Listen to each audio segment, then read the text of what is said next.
Hi everybody, welcome to Model Trends. So today I'm looking at a old Airfix model that I picked up, and you know what, it's just a kind of a split opinion. I really like Airfix railway models that came out late 70s into the 80s. My very first one I had when I was a youngster was a Carnarvon Castle, and I did a review of one that I managed to pick up that was in mint condition.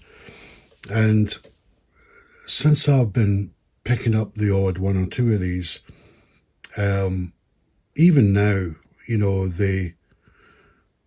I think they stand up quite well, even in today's super detail locomotives, for me anyway. And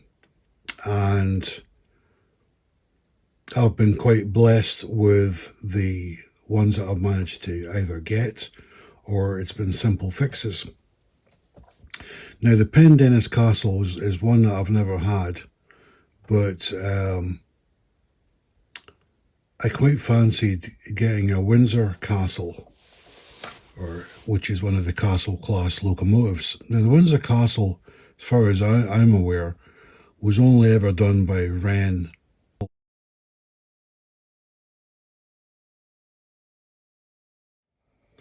And Wren is a brand that I do love as well. But I don't like the colour scheme on the Wren version. It doesn't look very realistic or authentic.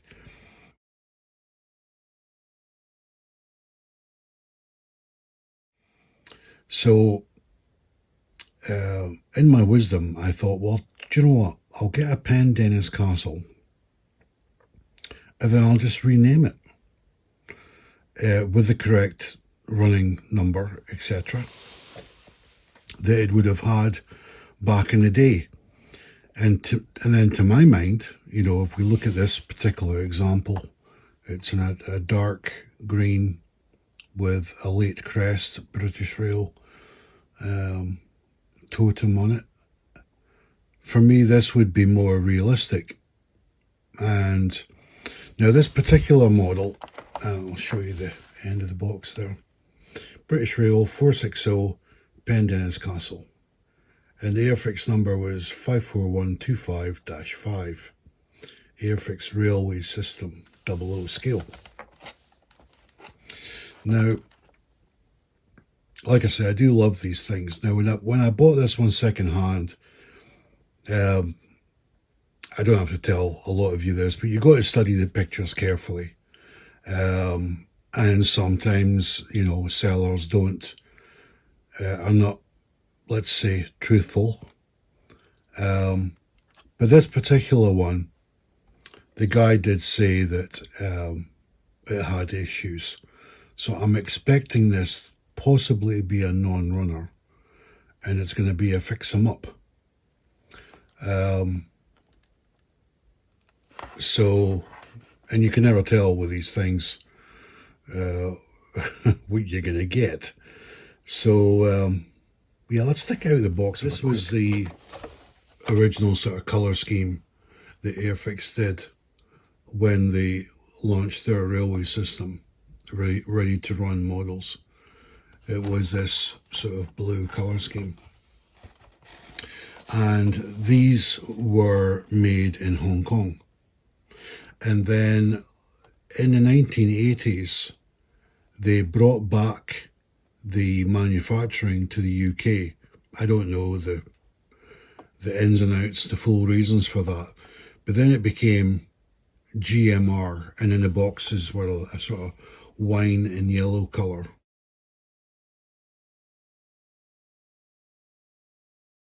And it would have said GMR in it, which meant Great Model Railways. So we know by looking at this one that this is a Hong Kong version. But in my experience, the quality of these was absolutely fine. I never ever had an issue with these ones back in the day or in recent years when I've picked up, you know, an ancient version of it. So I just thought I'd mention that so that we can sort of timestamp this thing. Okay, so she's in the polystyrene. Let's carefully take this out.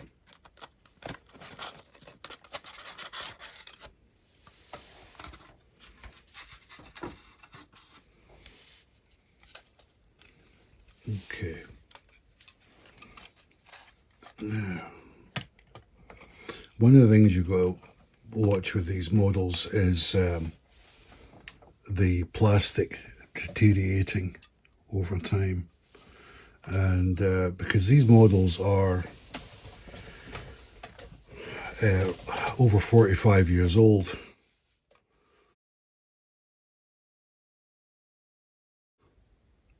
I mean, the condition of this is not bad, but I'm just having a sort of general look-see. Well, it's got an old price on here in yellow, £38 at one time. Interesting. Okay, I can see there's a spot of oil in the gear train, so that's okay. The wheels look like really clean, like this hasn't done much running in its life. So this should be free moving because the motor's in the tender. Yeah, so I think we can improve on that.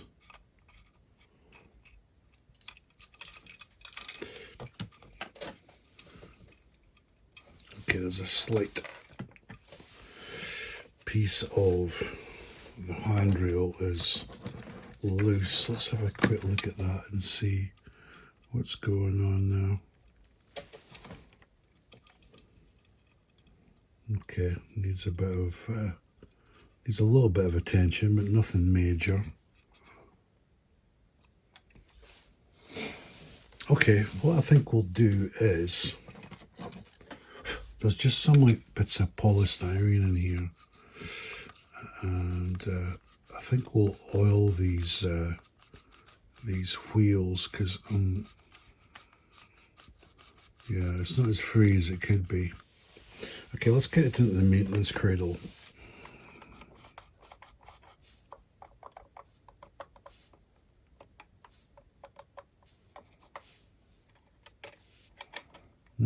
Interesting. All right, let's get the magnifying glass and have a close look.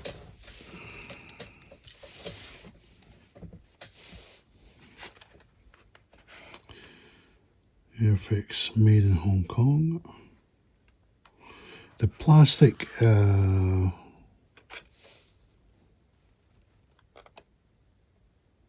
looks okay. Let's have a quick look. I'm just wondering if it's a crack. I can see it on the case, on the base. Might be.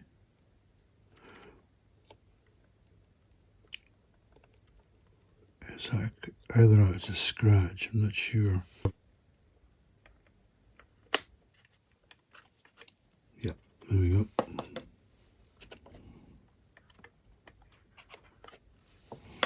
Yeah, I mean, I am going to be servicing this, but I want to see what exactly is going on with it. So it's probably going to be, we'll stick it on the rolling roads and just observe and listen. I don't see any other dirt in there. A little bit of fluff here. Let's try and get that out of there.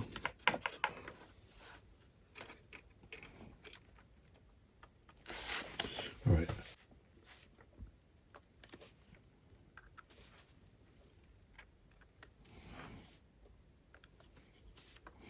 Yeah, I'm going to need to, this oiling can is not the best. It's a bit too free on the oil, so we need to go back over it with a cotton bud. Sometimes these bogie wheels can get a bit stuck as well, so you got to keep an eye on them. It's not the first time I've fixed an Airfix model where the bogie wheels were jammed or something.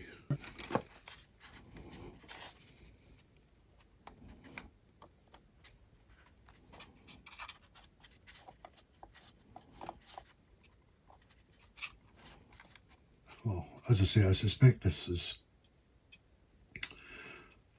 might be a complete non-runner, but let's see. Ah, okay, we've got life.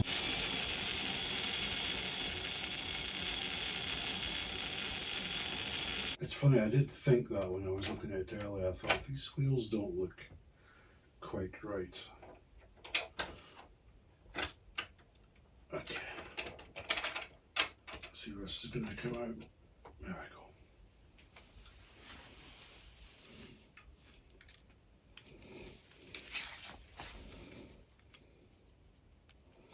Yeah. If I can try and show you this.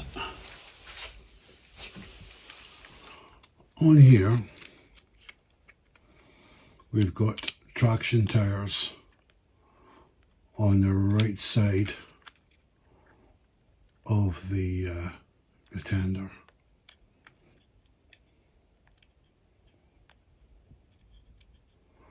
And that might be a traction tire on the right side as well. This one here, I'll let you have a close-up of that. So that is really what's wrong with this locomotive. She has no traction tires. Okay. Now I do have some traction tires, but I'm not sure the sizes. Let me just bring her down. This is the Pendennis one, which is going to be changed to the Windsor Castle. And this is the Carnarvon, which is needs a bit of a clean, but this is a really mint example. So useful having this, because now I know what's wrong with this one. Traction tires. Alright, let me go and see what I can find in my box of tricks, and I'll be right back.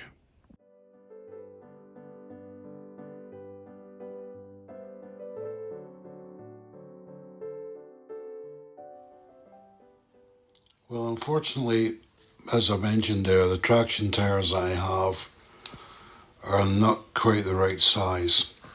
So I did a bit of extensive research, and they're pretty difficult to find now, traction tires for the old Airfix Castle class.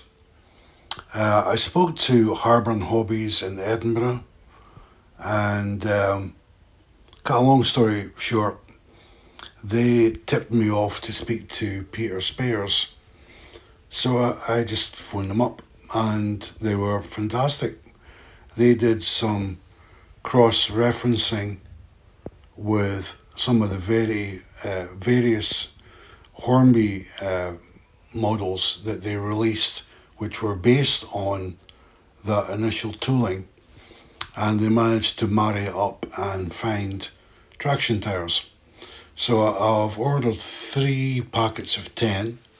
So once they arrive, I'll share that with the community, whether it is the right traction tire, and if it is, I think that's going to be very helpful for a lot of owners of Castle class Airfix models that need traction tires. So yeah, it's not this episode doesn't end as well as I would have liked it to, but there's certainly progress in the right direction. So we'll just leave this one at part 1. So yeah, thanks for watching, and I'll see you next time.